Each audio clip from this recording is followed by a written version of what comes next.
122 নম্বর ওয়ার্ডের মতিলাল গুপ্ত রোডে একটি পুতুল কোম্পানিতে কাজ করতে এসে বিদ্যুৎস্পৃষ্ট হয়ে এক যুবকের মৃত্যু হয়েছে।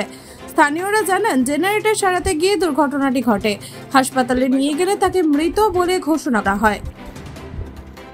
আমরা তো বিশেষ কিছু জানি না, সকালবেলা বাড়িতেই সবাই ছিলাম, এখানে জল হয়েছে, সবাই যে যার বাড়িতে। হঠাৎ শোনা গেছে এখানে কাজ করতো ওই রবিসেনা কাকুর বাড়িতে, তো সেখানে নাকি হঠাৎ করে বিদ্যুৎস্পৃষ্ট হয়ে ছেলেটি মারা গেছে। ছেলেটি অনেক দূর থেকে কাজে আসে, 5 মাসের একটা বাচ্চাও আছে, সদ্যজাত 5 মাসের বাচ্চা, অনেক দূর থেকে কাজে আসে। ওনার নতুন নতুন বিয়েও হয়েছে।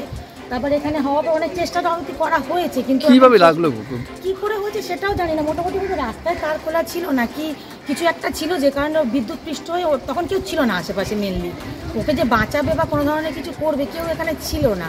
হঠাৎ করে এটা হতে অনেক লোকজন এসছে, অনেকে চেষ্টাও করেছে অনেক কিছু, কিন্তু কিছু হলো না। সেটির বাড়ি কোথায়?